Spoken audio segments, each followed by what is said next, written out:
નમસ્કાર વિદ્યાર્થી મિત્રો, આપ સૌનું મારી યુટ્યુબ ચેનલમાં સ્વાગત કરું છું.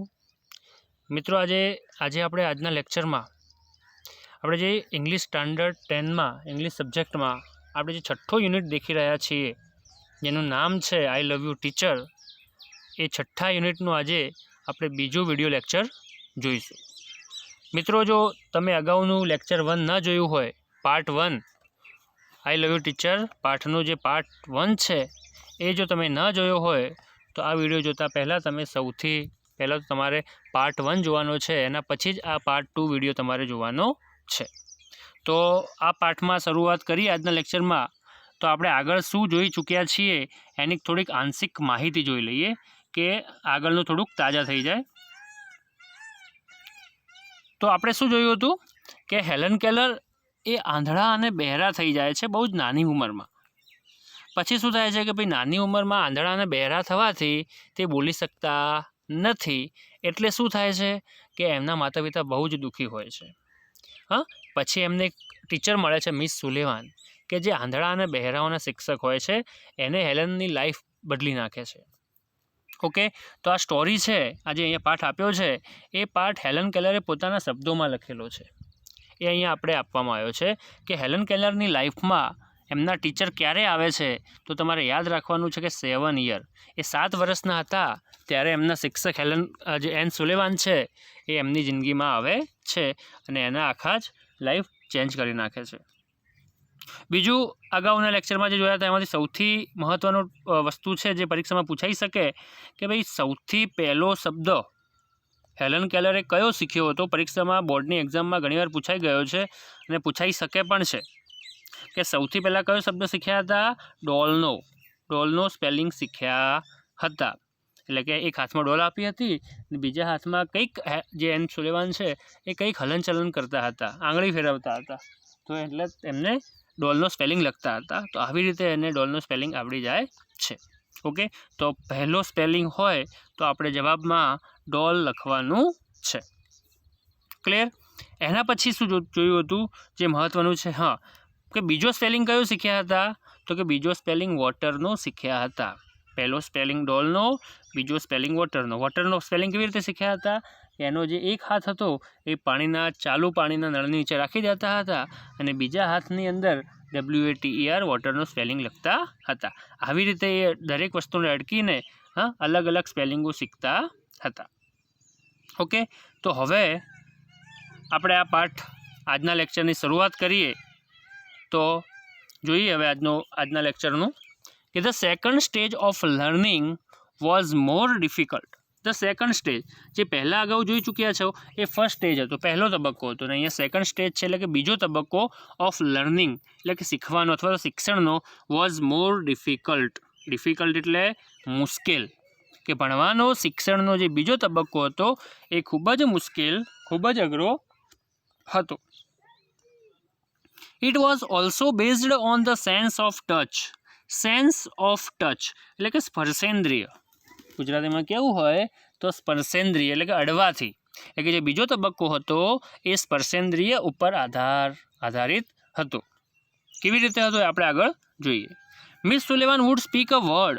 મિસ સુલેવાન વુડ સ્પીક એટલે બોલતા, અ વર્ડ એટલે એક શબ્દ, કે મિસ સુલેવાન હતા એક શબ્દ બોલતા હતા. અને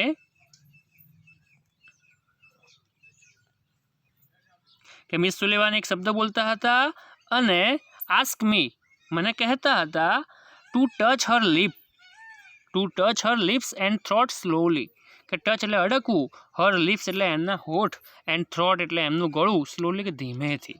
એટલે કે મિસ સુલેવાન એક શબ્દ બોલતા હતા અને પછી હેલન કેલરને કહેતા હતા કે મારા હોઠ અને મારો ગળો, લિપ્સ એટલે હોઠ અને થ્રોટ એટલે ગળું, એને કે ધીમેથી અડકવાનું કહેતા હતા. I learned to speak through the movement of the lips and the vibration in the throat. I learned to speak. Learn એટલે શીખવું. To speak એટલે બોલતા. મેં બોલતા શીખ્યું through the movement of the lips. Movement એટલે હલનચલન. Of the lips એટલે કે હોઠના હલનચલન દ્વારા. And the vibration in the throat. Vibration એટલે કંપન, ધ્રુજારી. In the throat. Throat એટલે ગળું. એ ગળાની અંદર ધ્રુજારી અને કંપન દ્વારા હું બોલતા શીખી. સમજાય છે કે ભાઈ કેવી રીતે બોલતા શીખે છે? કે જેમના જે ટીચર છે એન સુલેવાન, એ જ્યારે બોલતા ત્યારે એક એને શું કહેતા કે એના હોઠ અને એના ગળાને અડકવાનું કહેતા. તો આપણે જ્યારે પણ બોલીએ છીએ તો આપણા હોઠ હલે છે, પછી આપણા ગળાની અંદર તમે ટ્રાય કરજો તો જ્યારે બોલતી વખતે ગળામાં હાથ રાખજો ગળા ઉપર તો વાઇબ્રેટ થશે, ધ્રુજારી થશે, કંપન થશે. તો બસ એ વાઇબ્રેશન અને એના જે મૂવમેન્ટ હલનચલન દ્વારા હોઠની લિપ્સની એના દ્વારા એ બોલતા શીખે છે. When I uttered my first word, utter એટલે બોલવું, માય ફર્સ્ટ વર્ડ એટલે કે મારો પહેલો શબ્દ, વેન એટલે કે જ્યારે મેં મારો પહેલો શબ્દ બોલી, it gave me a boundless delight. Boundless delight એટલે ખૂબ જ આનંદ, તેને મને ખૂબ જ આનંદ થયો કે જ્યારે પણ હું પહેલો શબ્દ બોલી ત્યારે મને ખૂબ જ આનંદ થયો. Now I started talking with my toys, stones, trees and birds in the garden. Now એટલે કે હવે આઈ સ્ટાર્ટેડ એટલે કે મારે ચાલુ કર્યું, ટોકિંગ એટલે વાતો કરવાનું, વિથ માય ટોય મારા રમકડા, સ્ટોન મારા પથ્થર, ટ્રી એટલે વૃક્ષો, બર્ડ્સ એટલે પક્ષીઓ, ઇન ધ ગાર્ડન કે મારા બગીચામાં રહેલા જે વૃક્ષો છે, પક્ષીઓ છે, પથ્થરો છે, રમકડા છે એના જોડે હવે હું વાતચીત કરું છું.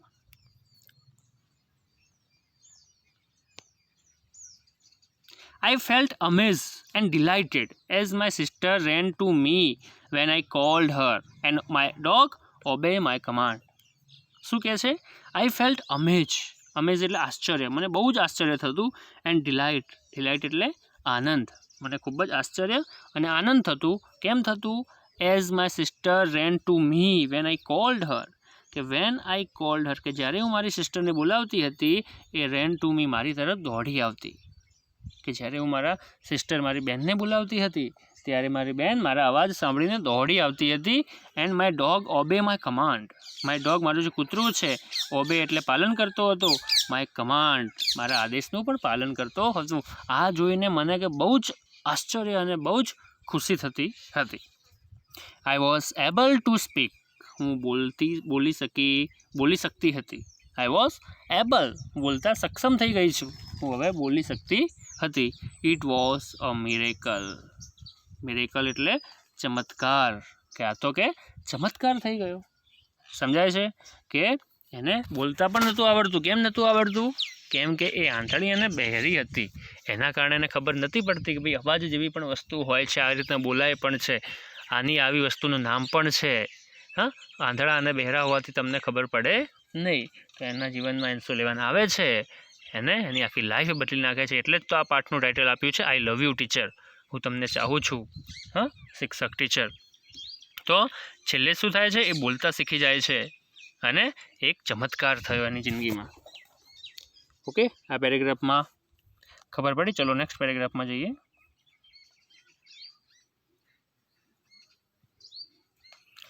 Van I studied seriously, when એટલે કે જ્યારે, આઈ સ્ટડીડ હું ભણતી હતી, સિરિયસલી એટલે ગંભીરતાથી, જ્યારે હું ગંભીરતાથી ભણતી હતી. It seemed more like play than work, seem એટલે લાગતું હતું, મોર વધારે, લાઇક પ્લે રમત, ધેન વર્ક એ કામ કરતાં વધારે મને શું લાગતું હતું? પ્લે રમત લાગતી હતી. મતલબ કે હું જ્યારે ગંભીરતાથી ભણતી હતી ત્યારે મને આ કામ નહોતું લાગતું, પરંતુ મને એક રમત લાગતી હતી.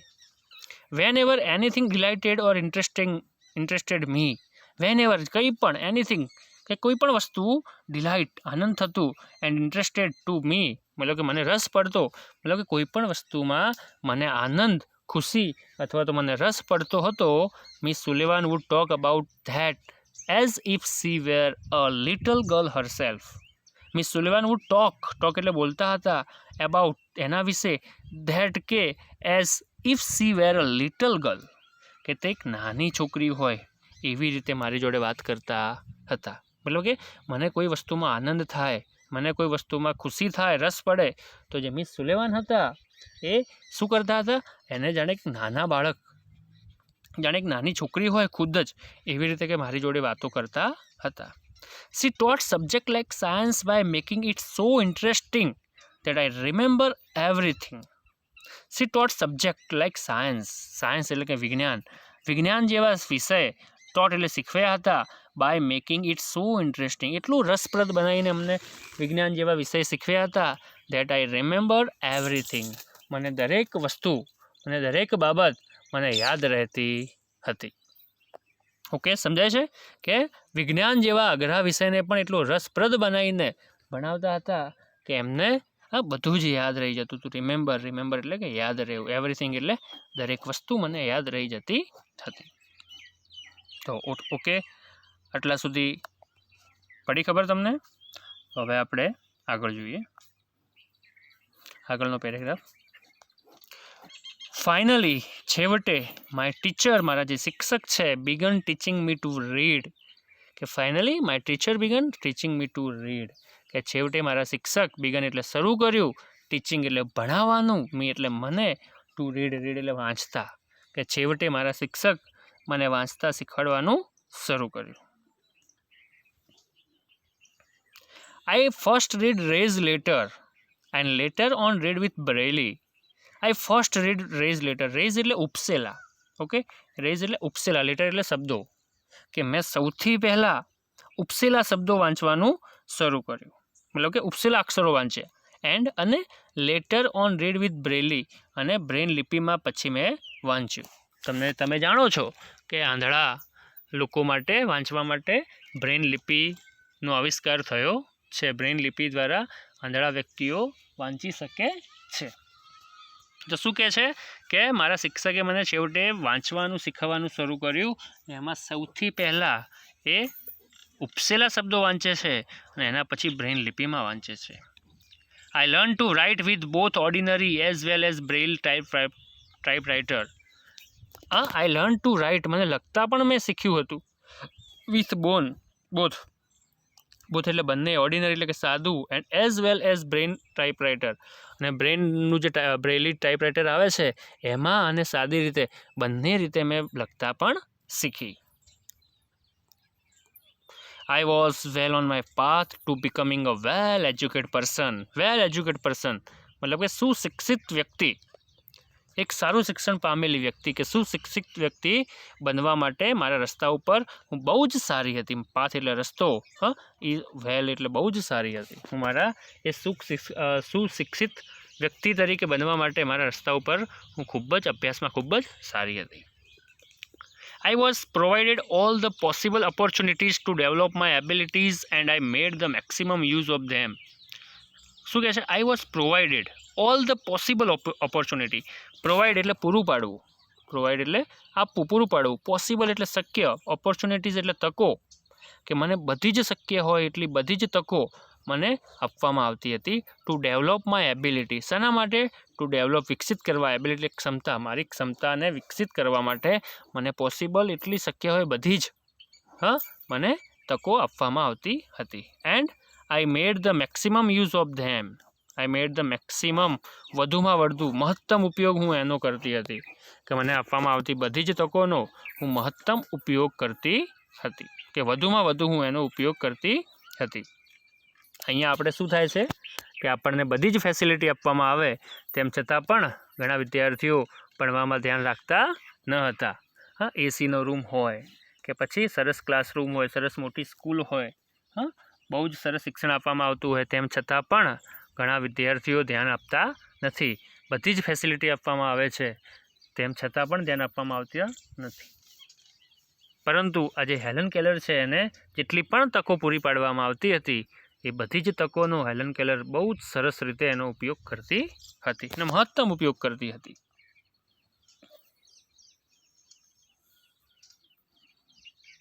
આગળ જોઈએ હવે. I developed great confidence and I even visited the President Cleveland at the White House. I developed great confidence. મને ખૂબ જ આત્મવિશ્વાસ વધી ગયો હતો. એનો જે કોન્ફિડન્સ હતો, એનો જે આત્મવિશ્વાસ હતો એ ખૂબ જ વધી ગયો હતો. And I even visited the president એટલે પ્રમુખ, આપણા જે મુખ્ય હોય દેશના પ્રમુખ પ્રેસિડેન્ટ, એમની પણ વિઝિટ એટલે મુલાકાત લીધી હતી. ને કોણ છે કે ક્લેવલેન્ડ નામ છે પ્રેસિડેન્ટનું. ક્યાંના? એટ ધ વ્હાઇટ હાઉસ, કે વ્હાઇટ હાઉસમાં રહેલા જે ક્લેવલેન્ડ જે એ સમયના પ્રેસિડેન્ટ હતા, રાષ્ટ્રપ્રમુખ હતા, રાષ્ટ્રપતિ આપણે કહીએ આપણે ઇન્ડિયામાં કહેવું હોય તો એમને પણ હું મળી હતી. કયા દેશની વાત છે? અમેરિકાની વાત કરે છે કે વ્હાઇટ હાઉસ ક્યાં આવ્યું છે? અમેરિકામાં. કે એ સમયે એનો આત્મવિશ્વાસ એટલો બધો વધી ગયો હતો કે ત્યાંના રાષ્ટ્રપ્રમુખ, અમેરિકાના રાષ્ટ્રપ્રમુખ જે વ્હાઇટ હાઉસમાં રહે છે, એમને પણ કોણ હતા એ સમયના રાષ્ટ્રપ્રમુખ? ક્લેવલેન્ડ, એમને પણ હું મળી હતી. ઇન 1890, 1890માં, at the age of about 10 વર્ષની ઉંમરે, શું કહે છે? ઇન 1890, 1890માં 10 વર્ષની ઉંમરે I move to the parking institute. શું કે મૂવ એટલે ભણવા ગઈ, ત્યાં ગઈ પર્કિંગ ઇન્સ્ટિટ્યુશન, એટલે કે પર્કિંગ ઇન્સ્ટિટ્યુશન નામની સંસ્થા હશે કે એની અંદર હું ભણવા ગઈ. કેટલા વર્ષની ઉંમરે? 10 વર્ષની ઉંમરે એ પર્કિંગ ઇન્સ્ટિટ્યૂટમાં ભણવા જાય છે. Here my teacher and સુલેવાન continue to teach me. Here એટલે કે અહીંયા, માય ટીચર એન્ડ સુલેવાન, મારા જે શિક્ષક એન્ડ સુલેવાન છે એ કન્ટિન્યુ ટુ ટીચ મી, મતલબ કે આ જે પર્કિંગ ઇન્સ્ટિટ્યુશન છે એમાં એના શિક્ષક પણ ત્યાં જ ભણાવતા હતા. એટલે કે અહીંયા મારા શિક્ષક એન્ડ સુલેવાન મને અહીંયા પણ ભણાવતા હતા. I could make friends with other blind children here. I could make friends, મેં મિત્રો બનાવ્યા હતા. મેક એટલે બનાવવા, વિથ અધર બ્લાઇન્ડ ચિલ્ડ્રન, એટલે કે બીજા બ્લાઇન્ડ એટલે આંધળા બાળકોને પણ મારા અહીંયા મેં મિત્રો બનાવ્યા હતા. મતલબ કે જે પર્કિંગ ઇન્સ્ટિટ્યુશનમાં જાય છે એમાં એના બીજા પણ આંધળા જે છોકરાઓ ત્યાં ભણતા હોય છે તેમની સાથે એને મિત્રતા પણ કરી. My loneliness began to disappear and my progress of learning improve quite well. કે my loneliness began to disappear. Loneliness એટલે એકલતાપણું, કે મારું જે એકલતાપણું હતું એ શું થઈ ગયું? ડિસઅપિયર, અદૃશ્ય, મતલબ કે જતું રહ્યું. મતલબ કે મારું જે એકલતાપણું હતું એ કેવું થઈ ગયું? ખૂબ જ ઓછું થઈ ગયું. And my progress of learning, મારી જે પ્રગતિ હતી ઓફ લર્નિંગ, શીખવાની, ઇમ્પ્રૂવ ક્વાઇટ વેલ, મારી જે ભણવાની, શીખવાની જે પ્રગતિ હતી, પ્રોગ્રેસ હતી એ પણ ખૂબ જ સારી એવી થઈ ગઈ. I learnt Latin, German and arithmetic. કે હું લેટિન શીખી, જર્મન શીખી અને એરિથમેટિક એટલે મેથ્સ, ગણિત, કે હું લેટિન ભાષા શીખી, જર્મન ભાષા શીખી અને હું ગણિત પણ શીખી. અહીંયા પર્કિંગ ઇન્સ્ટિટ્યુશનમાં આ શીખે છે. ઓકે, તો આજના લેક્ચરમાં આપણે આટલા સુધી રાખીએ. તો તમારે વિદ્યાર્થી મિત્રો આ પાઠનો આજનો બીજો લેક્ચર છે, આ જે લેક્ચર પાર્ટ નંબર 2 છે એ તમારે જોતા પહેલાં, અથવા તો તમે જોયું હોય તો જોયા પણ પછી તમારે આટલા સુધી તમારે આ પાઠનું જે ભાષાંતર છે, ટ્રાન્સલેશન છે એ તમારે કમ્પ્લીટ આવડવું જોઈએ. અને આ પાઠનું ટ્રાન્સલેશન તો આવડવું જ જોઈએ, અને એના ઉપરાંત આ પાઠના બધા જ શબ્દાર્થો એ તમારે તૈયાર કરવાના છે. જો તમને શબ્દાર્થ આવડતા હશે તો પાઠમાં તમને વધારે સમજૂતી પડશે. તો ઓકે વિદ્યાર્થી મિત્રો, હવે નેક્સ્ટ લેક્ચરમાં આપણે આગળનો પાઠ, જે પાઠની અંદર જે આગળનું છે, જે ટૉપિક છે એ આપણે એનો અભ્યાસ કરીશું. તો આશા રાખું છું કે તમને આ પાઠમાં બધી જ ખબર પડી હશે. Thank you.